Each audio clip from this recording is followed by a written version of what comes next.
Hello students, how are you all? Welcome back.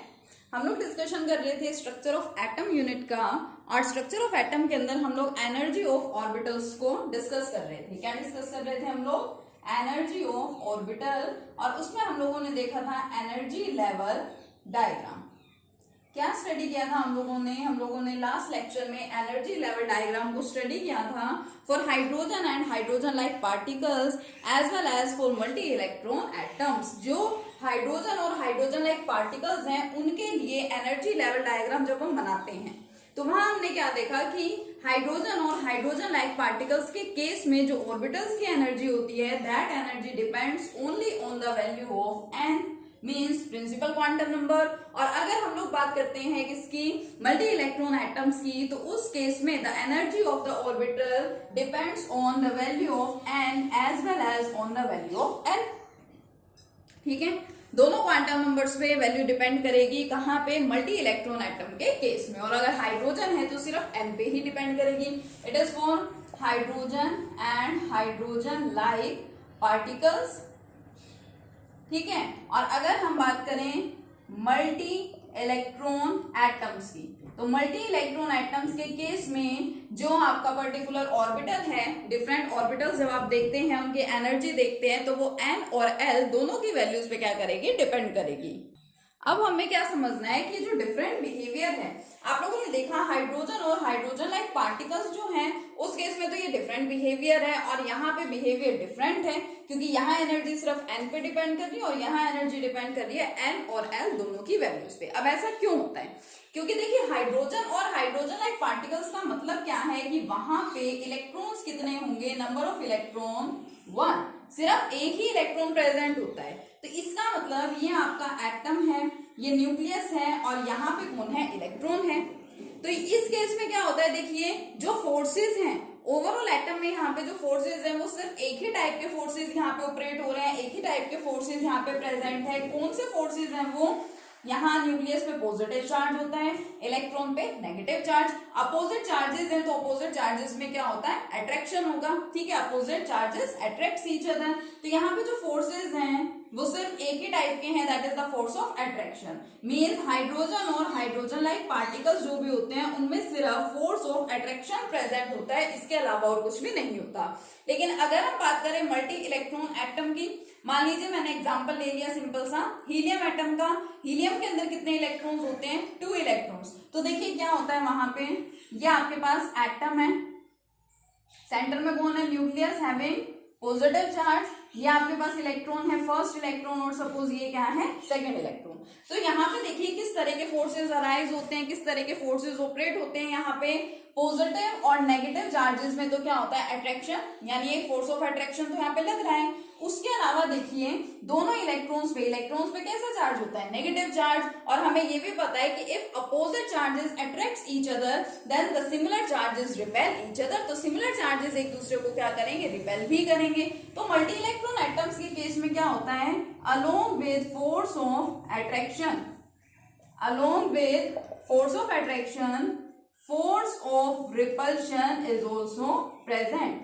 Repulsion forces भी यहाँ पे present होते हैं। एक तरफ जहां पे पॉजिटिव और नेगेटिव चार्ज में अट्रैक्शन होनी है, वहीं पे यहाँ पे सिमिलर चार्जेस में दोनों इलेक्ट्रॉन्स के बीच में क्या हो जाती है? रिपल्शन हो जाती है। मींस यहाँ पे दोनों केसेस में आपको अलग अलग बिहेवियर दिखाई दिया। यहाँ पे सिर्फ अट्रैक्शन का केस है और यहाँ पे अट्रैक्शन के साथ साथ रिपल्शन का भी। इसी डिफरेंट बिहेवियर की वजह से यहाँ पे अलग अलग बिहेवियर शो करते हैं ये दोनों टाइप के एटम्स, और इसलिए इनका एनर्जी लेवल डायग्राम भी क्या बनता है? अलग अलग तरीकों से बनता है, जैसे कि हमने लास्ट लेक्चर में सीखा था एनर्जी लेवल डायग्राम बनाना। ठीक है, अब यहाँ पे कोई भी एटम कब स्टेबल होता है, इस चीज को आपको अच्छे से ध्यान रखना है। अगर आपके पास फोर्सेज ऑफ अट्रैक्शन ज्यादा है as compare to the forces of repulsion. देखो यहाँ 2 इलेक्ट्रॉन है, इन इलेक्ट्रॉन्स के बीच में रिपल्शन होगा, यानी एक फोर्स ऑफ रिपल्शन प्रेजेंट है। यहाँ पे देखिए अट्रैक्शन कितनी है? इस पॉजिटिव इस नेगेटिव चार्ज में अट्रैक्शन 1 अट्रैक्शन, इस पॉजिटिव इस नेगेटिव चार्ज में अट्रैक्शन 1 अट्रैक्शन, यानी 2 फोर्सेज ऑफ अट्रैक्शन है यहाँ पे इस पर्टिकुलर एटम में, और एक क्या है? फोर्स ऑफ रिपल्शन है। और कोई भी एटम के स्टेबल होने की कंडीशन क्या है? That the forces forces of attraction must always be greater than the forces of repulsion. जो अट्रैक्टिव फोर्सेज हैं these must always be greater than the repulsive forces, then our atom will be stable, otherwise the atom will not stable and will not exist. अगर इसका opposite हो जाए, repulsion के forces ज्यादा हो जाएंगे अट्रैक्टिव फोर्सेस से, तो जो हमारा पर्टिकुलर एटम है वो स्टेबल नहीं होगा, मतलब कि वो एग्जिस्ट ही नहीं करेगा। ठीक है, अगर वो स्टेबल नहीं है तो फिर वो एग्जिस्ट नहीं कर सकता है। तो ये चीजें आपको ध्यान रखनी है। ठीक है, तो ये अलग अलग बिहेवियर, अलग अलग एनर्जी लेवल डायग्राम बनने का रीजन ये है मेन। यहाँ से फोर्स ऑफ अट्रैक्शन और वहां क्या है, फोर्सेस ऑफ अट्रैक्शन के साथ साथ फोर्सेस ऑफ रिपल्शन भी वहां पे प्रेजेंट होते हैं। अब इसी में ही आपको एक लास्ट इफेक्ट और छोटा सा स्टडी करना है एनर्जीज के ही कंसेप्ट में, एनर्जी ऑफ ऑर्बिटल के ही कंसेप्ट में। देखिए क्या होता है, यहाँ मैंने जो इलेक्ट्रॉन्स आपको दिखाए हैं वो सिर्फ एक ही शेल के अंदर दिखाए हैं, एक ही ऑर्बिट के अंदर दिखाए हैं। ये आपका देखिए फर्स्ट ऑर्बिट है, फर्स्ट शेल है और यहीं पे 2 इलेक्ट्रॉन्स प्रेजेंट है। लेकिन अगर देखिए मैं यहाँ पे कंसिडर करूं, suppose I have atom like this, एक एटम है, सेंटर में न्यूक्लियस है हैविंग पॉजिटिव चार्ज, यहाँ पे इलेक्ट्रॉन है क्योंकि फर्स्ट शेल में 2 इलेक्ट्रॉन्स आ सकते हैं, first shell can accommodate 2 electrons only. फिर उसके बाद नेक्स्ट शेल में इधर इलेक्ट्रॉन है, नेक्स्ट में कितने आ सकते हैं, 1। जब भी आप इस तरह से कोई डायग्राम बनाए ना, अगर आपको एग्जाम में मान लीजिए हाँ डायग्राम बनाना है तो ध्यान रखें, कई बार ध्यान नहीं रहता तो स्टूडेंट्स जल्दी जल्दी में ऐसे कर देते हैं, ये दिखाया 1 इलेक्ट्रॉन और फिर नेक्स्ट शेल भरनी शुरू कर देते हैं। तो जब तक फर्स्ट शेल या फर्स्ट ऑर्बिट के अंदर 2 इलेक्ट्रॉन्स नहीं आ जाते तब तक नेक्स्ट शेल के अंदर इलेक्ट्रॉन्स नहीं आ सकते हैं। तो पहले आपको यहाँ पे 2 इलेक्ट्रॉन्स दिखाने हैं। अगर आप और कोई शेल दिखाना चाह रहे हैं तो नेक्स्ट के अंदर 8 इलेक्ट्रॉन्स आ सकते हैं, 1 2 3 4 5 6 7 8 इलेक्ट्रॉन्स मैंने यहाँ दिखा दिए। और मान लीजिए मेरे पास एक और शेल है and this shell contain 2 electrons like this. ठीक है, तो फर्स्ट शेल के अंदर यहाँ पे 2 इलेक्ट्रॉन्स, सेकंड शेल में 8 इलेक्ट्रॉन्स और थर्ड शेल में यहाँ पे कितने इलेक्ट्रॉन्स है, 2 electrons. Total number of electrons here are 12। It means मैंने यहाँ पे क्या दिखाया है आपको, ये जो एटम है ये कौन सा एटम है, it is magnesium atom. Magnesium का एटॉमिक नंबर 12 है और मैग्नीशियम के अंदर 12 इलेक्ट्रॉन्स प्रेजेंट होते हैं। ठीक है, अब देखो यहाँ पे क्या हो रहा है, इधर देखो पॉजिटिव चार्ज और नेगेटिव चार्जेस जो हैं उन सभी के अंदर क्या होगा, अट्रैक्शन होगा। नेगेटिव चार्जेस जितने हैं उनमें क्या होगी, आपस में रिपल्शन होगी। ठीक है, अब लेकिन देखो क्या होता है, जो फर्स्ट शेल है वो न्यूक्लियस के बहुत ज्यादा क्लोज है। ठीक है, न्यूक्लियस के बहुत नजदीक है आपके फर्स्ट शेल, तो इसमें क्या होगा, इन इलेक्ट्रॉन्स को पॉजिटिव चार्ज का अट्रैक्शन ज्यादा मिलेगा क्योंकि ये न्यूक्लियस के बहुत क्लोज है। ठीक है, नेक्स्ट वाली शेल जो है उसको पॉजिटिव चार्ज का अट्रैक्शन मिलेगा तो सही, लेकिन फर्स्ट शेल के कंपैरिजन में वो अट्रैक्शन क्या होगा, थोड़ा सा कम होगा। थर्ड शेल की बात करें तो इन इलेक्ट्रॉन्स को ये पॉजिटिव चार्ज अट्रैक्ट करेगा तो सही, न्यूक्लियस का अट्रैक्शन मिलेगा तो सही, लेकिन इन दोनों के कंपैरिजन में कम। क्यों, क्या रीजन है, आपको साफ साफ यहाँ पे दिखाई दे रहा है कि देखो इस पॉजिटिव चार्ज में और इस इलेक्ट्रॉन में कितना ज्यादा डिस्टेंस है, और इस डिस्टेंस के साथ साथ क्या हो रहा है, एक्चुअल में इस डिस्टेंस से भी मान लो ये शेल खाली होती, ठीक है, इनमें इलेक्ट्रॉन्स प्रेजेंट ना होते तो भी इसको, ये वाला जो इलेक्ट्रॉन है इसको न्यूक्लियस का थोड़ा सा और ज्यादा अट्रैक्शन मिल गया होता। लेकिन क्योंकि अंदर वाली शेल्स के अंदर इलेक्ट्रॉन प्रेजेंट है और आपको पता है इलेक्ट्रॉन इलेक्ट्रॉन में आपस में क्या होगी, रिपल्शन होगी, तो ये इलेक्ट्रॉन इन इलेक्ट्रॉन को क्या करेगा, रिपेल करेगा, और फिर ये इलेक्ट्रॉन इस इलेक्ट्रॉन को क्या करेगा, रिपेल करेगा। मतलब ये इलेक्ट्रॉन्स तो एक दूसरे को दूर भेज रहे हैं, ठीक है, रिपेल कर रहे हैं एक दूसरे को, तो फिर न्यूक्लियस से इसका अट्रैक्शन कैसे हो पाएगा, पॉसिबल नहीं है। तो हमने यहाँ पे क्या देखा, कंक्लूजन क्या निकलता है यहाँ पे कि अंदर वाली शेल्स में जो इलेक्ट्रॉन्स प्रेजेंट है वो बाहर वाली शेल के इलेक्ट्रॉन्स को न्यूक्लियस का प्रॉपर अट्रैक्शन नहीं मिलने देते हैं, और एक तरह से ये एक फिनोमिना है, एक इफेक्ट है, and this effect is known as the shielding और screening effect, which is very important effect. By name exam में पूछे जाने वाला है शील्डिंग और स्क्रीनिंग इफेक्ट। ठीक है, थर्ड चैप्टर के अंदर भी जो आप थर्ड यूनिट स्टडी करेंगे उसमें भी इसको स्टडी किया जाता है, शील्डिंग या स्क्रीनिंग इफेक्ट को। The electrons present in the innermost shell, ठीक है, ये जो इलेक्ट्रॉन्स इनरमोस्ट शेल में प्रेजेंट है, ये electron present in outermost shell, जो आउटरमोस्ट शेल में इलेक्ट्रॉन प्रेजेंट है उनको न्यूक्लियस का कंप्लीट अट्रैक्शन नहीं मिलने दे रहे हैं, और इस इफेक्ट को क्या बोला जाता है, शील्डिंग इफेक्ट या स्क्रीनिंग इफेक्ट। क्योंकि क्या माना जाता है, क्या देखा जा रहा है यहाँ पे, क्या आप ऑब्जर्व कर पा रहे हैं कि ये जो अंदर इलेक्ट्रॉन्स है वो शील्ड की तरह से या स्क्रीन की तरह से खड़े हुए हैं न्यूक्लियस में और लास्ट वाली शेल के इलेक्ट्रॉन्स के बीच में। ठीक है, मैं यहाँ पे खड़े हूँ, यहाँ पे कोई सेकंड पर्सन खड़ा है। ठीक है, तो हम दोनों में क्या होगा, प्रॉपर अट्रैक्शन होगा। लेकिन बीच में किसी थर्ड पर्सन को ला करके खड़ा कर दिया जाए तो मुझ में और उस सेकंड पर्सन में अट्रैक्शन प्रॉपरली नहीं हो पाएगा। ठीक है, तो इसी वजह से सेम यहाँ पे हो रहा है, ये कोई पर्सन, ये कोई पर्सन, इसके बीच में ये इतने सारे पर्सन्स और आ गए तो ये दोनों आपस में अट्रैक्ट नहीं हो पाएंगे। ठीक है, और इस इफेक्ट को क्या नाम दे दिया जाता है, शील्डिंग इफेक्ट और स्क्रीनिंग इफेक्ट। अब लेकिन ऐसा तो नहीं है कि इन इलेक्ट्रॉन्स को बिल्कुल भी अट्रैक्शन मिल ही नहीं रहा है न्यूक्लियस का, कुछ तो अट्रैक्शन मिल रहा है ना, कुछ तो चार्ज, मतलब पॉजिटिव चार्ज है तो क्या बोल देते हैं कि अट्रैक्शन मिल रहा है, या फिर चार्ज, कौन सा चार्ज, जो ये इलेक्ट्रॉन्स एक्सपीरियंस कर रहे हैं। ठीक है, तो टोटल चार्ज जो कि ये इलेक्ट्रॉन्स एक्सपीरियंस करेंगे न्यूक्लियस का, उसको क्या बोला जाता है, effective nuclear charge. Again very important term. ठीक है, ये जो दो टर्म्स मैंने बताई हैं आपसे डायरेक्ट एक एक नंबर में पूछे जाने वाली टर्म्स हैं, क्या क्या है, शील्डिंग इफेक्ट और स्क्रीनिंग इफेक्ट, और एक आपको मैं बता रही हूं इफेक्टिव न्यूक्लियर चार्ज, क्योंकि इसका नाम में इफेक्टिव है ना, मींस ये इफेक्टिव चार्ज है। इफेक्टिव का मतलब जो कि इलेक्ट्रॉन्स को मिल रहा है प्रॉपर्ली, आउटर मोस्ट शेल वाले इलेक्ट्रॉन्स को भी। ठीक है, तो शील्डिंग इफेक्ट और स्क्रीनिंग इफेक्ट क्या है, इसको अच्छे से स्टडी करें, और इफेक्टिव न्यूक्लियर चार्ज क्या है, इसको अच्छे से स्टडी करें। ठीक है, तो ओवरऑल हमारा जो कंसेप्ट है एनर्जी लेवल डायग्राम, ये यहाँ पे कंप्लीट हो जाता है। क्या देखा हमने एनर्जी लेवल डायग्राम में, दो पार्ट्स में हमने उसको डिवाइड किया था।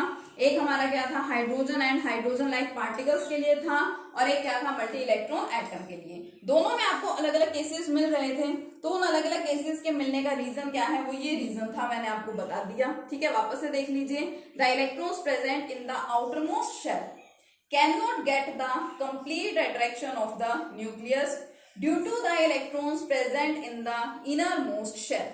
जो बाहर वाली शेल में इलेक्ट्रॉन्स प्रेजेंट है वो न्यूक्लियस का प्रॉपर अट्रैक्शन नहीं ले पा रहे हैं। ठीक है, या उनको न्यूक्लियस का प्रॉपर अट्रैक्शन नहीं मिल पाता है, किस वजह से, due to the electrons present in the innermost shell, जो अंदर वाली शेल्स के अंदर जो इलेक्ट्रॉन्स प्रेजेंट है उनकी वजह से, क्योंकि वो शील्ड या फिर स्क्रीन की तरह से खड़े हुए हैं न्यूक्लियस और आउटर मोस्ट शेल के इलेक्ट्रॉन्स के बीच में।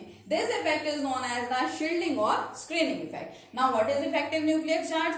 The total nuclear charge that is experienced by the electrons present in the outermost shell.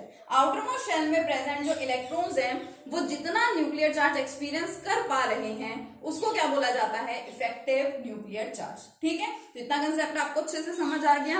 अब हम इस चैप्टर के लास्ट और मोस्ट इंपोर्टेंट टॉपिक को डिस्कस करने वाले हैं, that is the electronic configuration of the atoms. How to write the electronic configuration of the atoms. अभी तक देखो मैंने जैसे एग्जांपल दिया, आपको बोल दिया जाता है कि मैग्नीशियम की इलेक्ट्रॉनिक कॉन्फ़िगरेशन लिखिए, तो आप ऐसे लिख देते हैं 282। आपको बोला गया कि हाइड्रोजन की कॉन्फ़िगरेशन लिखिए, तो hydrogen contains only 1 electron, so you write it as 1। आपको बोला गया write the electronic configuration of sodium atom, then you will write 281 because sodium atom contains 11 electrons. ठीक है, 11 उसका एटॉमिक नंबर है। ये तो है ऑर्बिट्स की टर्म्स में या शेल्स की टर्म्स में। अब हमें जितनी भी कॉन्फ़िगरेशंस लिखनी होगी, यहाँ पे स्टडी करनी होगी, वो सब होंगी ऑर्बिटल्स की टर्म्स में। तो ऑर्बिटल की टर्म्स में किस तरह से हम कॉन्फ़िगरेशन लिखते हैं हम उसको डिस्कस करेंगे। So our next topic is electronic configuration. Write down the name of the topic. Our topic is electronic configuration। ठीक है, अब जो इलेक्ट्रॉनिक कॉन्फ़िगरेशन है वो कैसे लिखते हैं, ऑर्बिटल्स की टर्म्स में। अब जब से मैं आप लोगों को क्वांटम नंबर पढ़ा रही हूँ, जैसे ही मैंने जिस दिन से क्वांटम नंबर आपको पढ़ाना स्टार्ट किया था, मैं आपको तब से बोल रही हूँ कि क्वांटम नंबर हमारा बहुत ही मोस्ट इंपॉर्टेंट कंसेप्ट है, मोस्ट इंपॉर्टेंट टॉपिक है। आने वाले अगले सभी टॉपिक्स में उनका कहीं ना कहीं किसी ना किसी तरीके से यूज होता है, वो मेन रोल प्ले करते हैं क्वांटम नंबर्स। ठीक है, इलेक्ट्रॉनिक कॉन्फ़िगरेशन लिखने में भी, इवन जब हम इलेक्ट्रॉनिक कॉन्फ़िगरेशन लिख रहे हैं वहां पे भी क्वांटम नंबर्स का एक मेन रोल है, वो अभी आपको देखने को मिलेगा। कैसे हैं, क्यों हैं? क्योंकि हम इलेक्ट्रॉनिक कॉन्फ़िगरेशन को जिस तरह से रिप्रेजेंट करते हैं, अब हर एक एटम की इलेक्ट्रॉनिक कॉन्फ़िगरेशन को ऑब्वियसली अलग अलग ही लिखा जाएगा, क्योंकि सभी एटम्स के एटॉमिक नंबर्स अलग अलग हैं, तो उनकी कॉन्फ़िगरेशन भी क्या होंगी, डिफरेंट होंगी। लेकिन सभी को अगर मैं जनरली लिखना चाहूँ, हर एक एटम के लिए अगर मैं एक जनरल रिप्रेजेंटेशन देना चाहूँ, तो मैं उसको कैसे लिखती हूँ, इलेक्ट्रॉनिक कॉन्फ़िगरेशन की जनरल रिप्रेजेंटेशन कैसे की जाती है, इसको सीखिए। NL⁻x, it is the way how you represent the electronic configuration generally.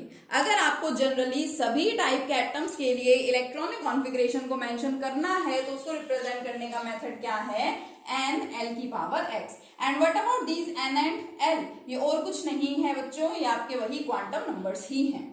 N का मतलब क्या है, प्रिंसिपल क्वांटम नंबर, और L का मतलब क्या है, एजिमुथल क्वांटम नंबर, या आपका एंगुलर क्वांटम नंबर हो गया, secondary quantum number, subsidiary quantum number, बहुत सारे इसके नेम हैं, हम लोग ये भी डिस्कस कर चुके हैं पहले की वीडियोस में ही।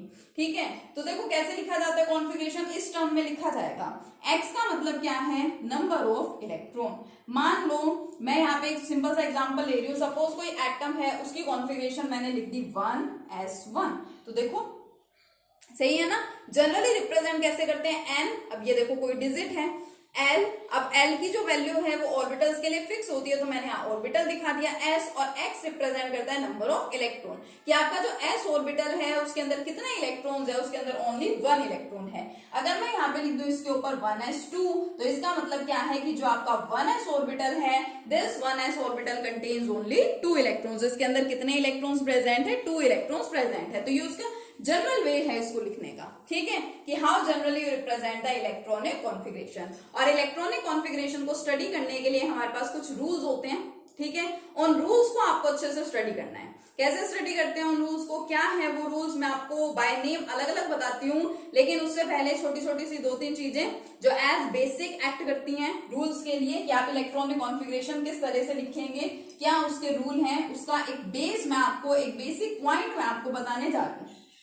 देखिए, जैसे कि मैं आपको बता चुकी हूं कि जो आपके ऑर्बिटल्स हैं, these orbitals are represented by the boxes, ऐसे बनाते हैं, या आपको कहीं कहीं कुछ बुक्स में ऐसे भी मिल जाता है, ठीक है। और ये हम लोग पहले ही स्टडी कर चुके हैं कि जो s ऑर्बिटल है उसकी सिर्फ एक ओरिएंटेशन होती है, यानी इस तरह से हमने बनाया था। p ऑर्बिटल को हम लोग कैसे बनाते हैं, ऐसे बनाते हैं, क्योंकि उसकी 3 ओरिएंटेशन है, ये आपका s है, px, py and pz। Next जो आपका d ऑर्बिटल है, it has 5 orientations, dxy, dyz, dzx, dx² minus y² and dz², ठीक है। ये सब हमने सीख रखा है पहले। और अगर कहीं पे बाई चांस आपको f ऑर्बिटल पे मेंशन करना है, तो उसकी ओरिएंटेशंस होती है 7, लेकिन उनके नेम्स क्या क्या हैं, क्या क्या एक्सिस के बेसिस पे उनके नाम दिए गए हैं, ये सब कुछ भी नहीं बताया गया है एफ ऑर्बिटल के बारे में, इस सब के बारे में कुछ भी नहीं पता है। आप सिर्फ इस तरह से बना देते हैं, उसकी 7 ओरिएंटेशन 7 पार्ट्स में उसको डिवाइड कर देते हैं, ठीक है, तो वो आपका एफ ऑर्बिटल हो जाता है। इस चैप्टर में हमें स्टडी करनी है जो कॉन्फ़िगरेशंस, ठीक है, उसमें एफ को हम लोग नहीं पढ़ते हैं। इस चैप्टर के अंदर हमें अप टू 30 एटॉमिक नंबर तक की हमें इलेक्ट्रॉनिक कॉन्फ़िगरेशंस को स्टडी करना है। तो उसके लिए फर्स्ट मेन पॉइंट क्या है कि हम ऑर्बिटल्स को कैसे लिखते हैं, बॉक्सेस में इस तरह से, बॉक्सेस की तरह से इनको रिप्रेजेंट करके लिखा जाता है। ये आपका s ऑर्बिटल, p ऑर्बिटल, और ये क्या है आपका d ऑर्बिटल, ठीक है। ये ओरिएंटेशंस हो गई इनकी अलग अलग। दूसरा, अब मैंने आपको ये बताया था 1s ऑर्बिटल एग्जिस्ट करता है, 2s ऑर्बिटल है, 2p ऑर्बिटल है, ठीक है, लेकिन 2d ऑर्बिटल एग्जिस्ट नहीं करता है। 3s ऑर्बिटल है, 3p है, 3d है, 3f एग्जिस्ट नहीं करता है। 4s, 4p, 4d, 4f exist करता है। और अगर नेक्स्ट शेल की बात करें तो फिर 5s, 5p, 5d and 5f इसी तरीके से चलता जाएगा, ठीक है। तो ये कुछ चीजें आपको ध्यान रखनी है। अब देखो, जो आपका s ऑर्बिटल है, अब s ऑर्बिटल के अंदर आप कितने इलेक्ट्रॉन्स फिल कर सकते हैं, मान लो मैंने लिख रखा है 1s ऑर्बिटल, तो 1s में 1 इलेक्ट्रॉन आ सकता है क्या, 2 इलेक्ट्रॉन्स आ सकते हैं क्या, 3 आ सकते हैं, कितने इलेक्ट्रॉन्स इन ऑर्बिटल्स में प्रेजेंट होंगे, ये चीज सीखनी है।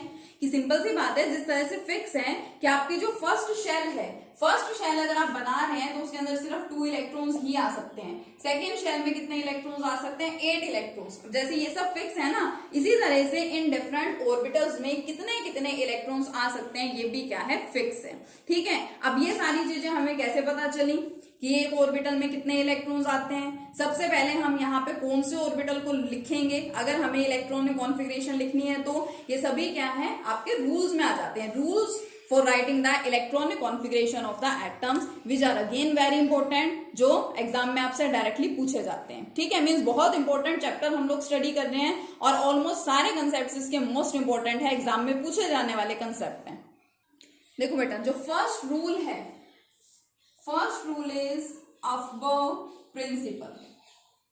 फर्स्ट रूल जो है इलेक्ट्रॉनिक कॉन्फ़िगरेशन लिखने का, that is the Aufbau principle. Second one is the poli